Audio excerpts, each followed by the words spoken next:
warahmatullahi wabarakatuh. Selamat berjumpa kembali anak-anak. Kita akan melanjutkan pembelajaran matematika masih di materi rasio 2 besaran.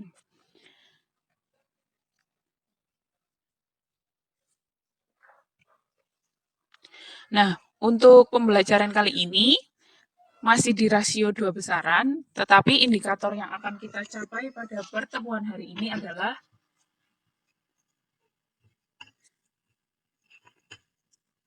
tentang menentukan nilai besaran sejenis dari bentuk A banding B sama dengan P banding Q, menentukan solusi dari masalah kontekstual yang berkaitan dengan rasio 2 besaran sejenis dari bentuk A banding B sama dengan P banding Q, dan menentukan solusi dari masalah kontekstual yang berkaitan dengan rasio 2 besaran tidak sejenis.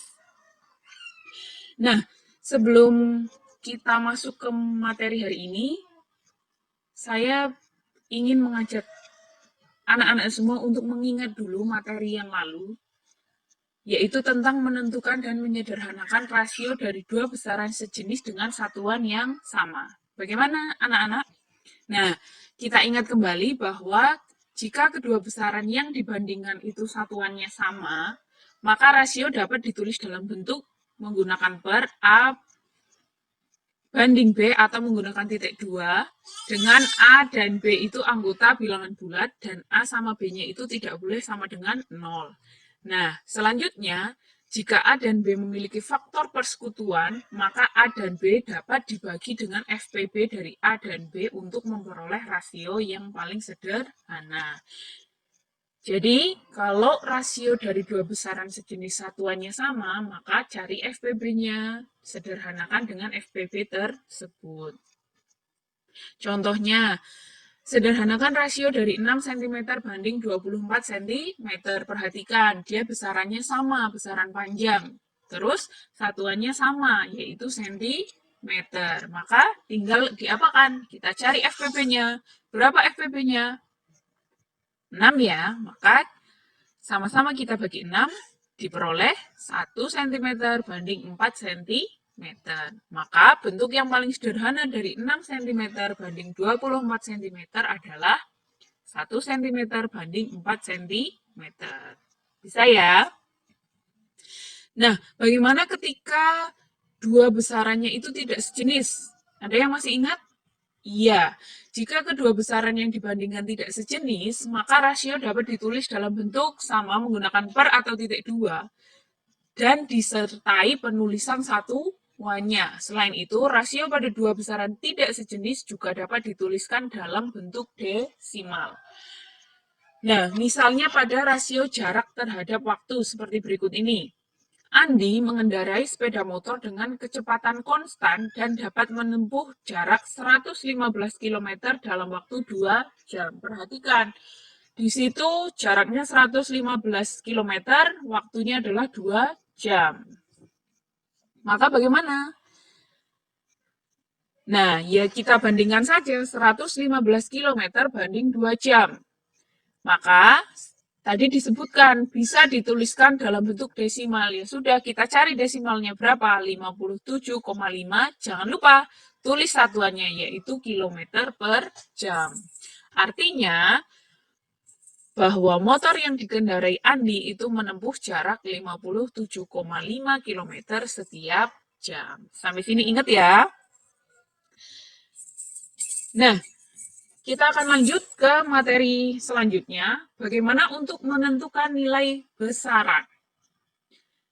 Menyederhanakan dua besaran sejenis, misalnya A dan B, akan diperoleh rasio paling sederhana yaitu P dan Q dari nilai besaran A dan B tersebut. Nah, jika kita tuliskan dalam bentuk kalimat matematika, akan diperoleh bentuk seperti di bawah ini, yaitu A banding B sama dengan P banding Q. Hal itu sama artinya dengan menyederhanakan pecahan A banding B sama dengan P banding Q, dengan A dan B adalah nilai besarannya, serta P dan Q adalah rasio paling sederhana dari besaran A dan B. Kita langsung ke contohnya aja, biar tambah paham. Nah ini, Jika A banding B sama dengan P banding Q, maka untuk mencari si A-nya itu dari P banding Q kali B. Kalau mencari B-nya itu berarti dari Q per P. Maaf, maksud saya Q banding P kali A. Kok bisa? Nah, alasannya dari sini. A banding B sama dengan P banding Q itu bisa dituliskan dalam bentuk seperti di bawah ini ya. Seperti ini. A banding B sama dengan P banding Q. Nah, kita bisa mengkalikan silang. Maka diperoleh A kali Q sama dengan P kali B. Kalau mau nyari A, berarti gimana? Ya berarti P kali B per Q. Sedangkan kalau mau nyari B gimana? Ya sudah, berarti Q kali A per P. Itulah alasannya kenapa rumus di atas itu bisa ditemukan. Nah, contohnya, diketahui A banding B itu sama dengan 1 banding 4. Jika B-nya itu 16, maka nilai A-nya, nah kita cari. Tadi perbandingannya bagaimana? Ya A banding B sama dengan P banding Q. Nah, yang diketahui siapa? Dimasukkan A banding 16, karena B-nya diketahui 16, sama dengan di atas disebutkan bahwa A banding B itu 1 banding 4, berarti 1 sama 4 itu menjadi P dan Q. Masukkan P-nya 1, Q-nya 4. Maka untuk nyari A, itu bisa dikalikan silang. A kali 4 itu sama dengan 1 kali 16. Maka A kali 4 sama dengan 16. Karena 1 kali 16 itu 16. Maka A-nya berapa? Nah, karena di ruas sebelah si A itu masih ada 4, padahal kita mau nyari A, berarti kan 4-nya harus hilang. Maka untuk menghilangkan bagaimana? Ya dikali seperempat. Kalau sebelahnya dikali seperempat, maka sebelah satunya juga harus dikali seperempat. Berarti 4 kali seperempat berapa? Ya ini habis atau 1. Bukan habis ya, 1. 1 kali A berapa? Ya A. Sedangkan 16 kali seperempat berapa? Ya tinggal dibagi. 16 bagi 4, berarti 4. Maka A-nya ketemu 4. Sampai sini paham anak-anak? Nah, kita lanjut ke contoh selanjutnya. Di sini ada pembibitan karet UD Sejahtera Desa Kampung Subur itu memproduksi bibit unggul untuk varietas tanaman karet dengan target produksi 1.500 liter getah karet dari 200 pohon. Berapa banyak getah karet yang dapat dihasilkan dari satu pohon karet? Nah, kita perhatikan. Di situ disebutkan bahwa 1.500 liter getah karet itu dihasilkan dari 200 pohon. Maka perbandingan siapa? Ya perbandingan 1.500 liter banding 200 pohon. Terus pertanyaannya apa? Berapa banyak getah karet yang dihasilkan dari satu pohon? Berarti pengennya itu untuk satu pohon berapa liter? Berarti kita buat perbandingannya. 1.500 liter banding 200 pohon sama dengan P per Q. Nah, P per Q-nya kita isi siapa? Ya karena kita sudah membandingkan antara liter dan pohon, maka P-nya juga nanti untuk liternya, Q-nya untuk pohon. Yang diketahui untuk satu pohon itu berapa liter, maka Q-nya kita isi satu pohon, sedangkan P-nya itu yang kita cari. Gitu ya. Nah, terus langkah selanjutnya, kita kalikan silang. 1.500 liter kali satu pohon, berapa? Nah, 200 pohon kali P liter berapa? Kita hitung. Berarti 1.500 kali satu pohon. Maaf, maksud saya 1.500 liter kali satu pohon itu banding 200 pohon. Berarti berapa? 1.500 kali satu pohon itu berarti tetap 1.500. Bagi 200 ketemu 7,5 liter. Gitu ya. Nah, berarti satu pohon karet itu menghasilkan 7,5 liter getah. Selanjutnya, Ada contoh lagi. Jantung tikus berdetak 840 kali dalam 2 menit. Jantung marmut berdetak 1200 kali dalam 4 menit. Dan jantung kelinci berdetak 1025 kali dalam 5 menit. Hewan manakah yang berdetak lebih banyak dalam 1 jam? Berarti kita hitung satu-satu dulu. Dari hewan apa?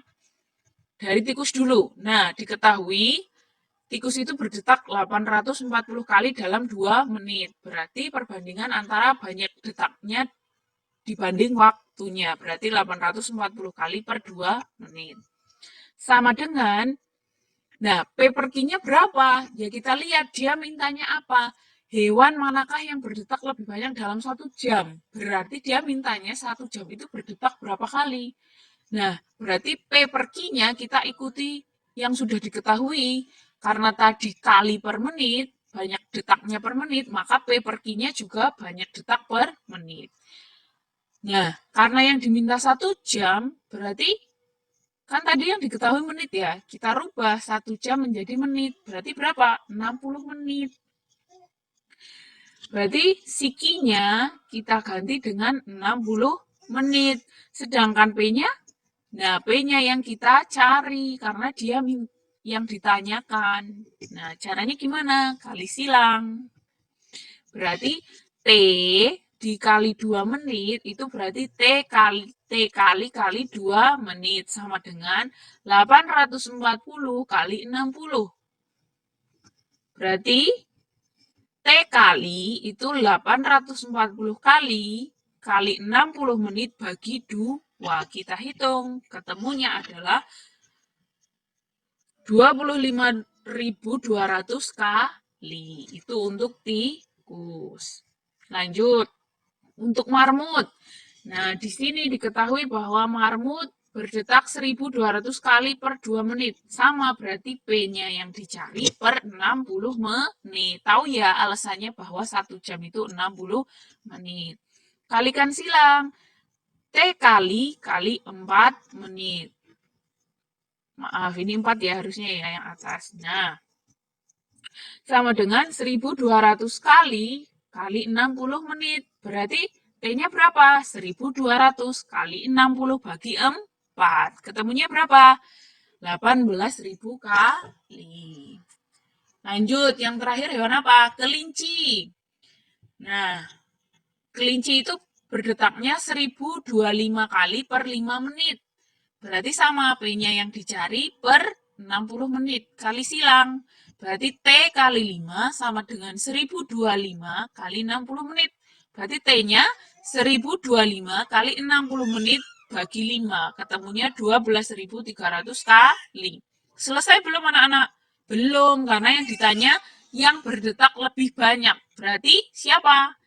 Ya karena kita lihat jantung tikus itu tadi ketemunya 25.200 dalam waktu 1 jam. Marmut 18.000 dalam 1 jam. Kelinci 12.300 dalam 1 jam. Maka yang lebih banyak berdetak siapa? Ya udah kelihatan ya anak-anak. Yang lebih banyak itu adalah jantung tikus. Sampai sini paham? Nah, silahkan anak-anak semua di rumah berlatih satu soal aja. Silakan ini ditulis, diperhatikan, silakan dikerjakan untuk latihan kalian mandiri di rumah, dicoba ya.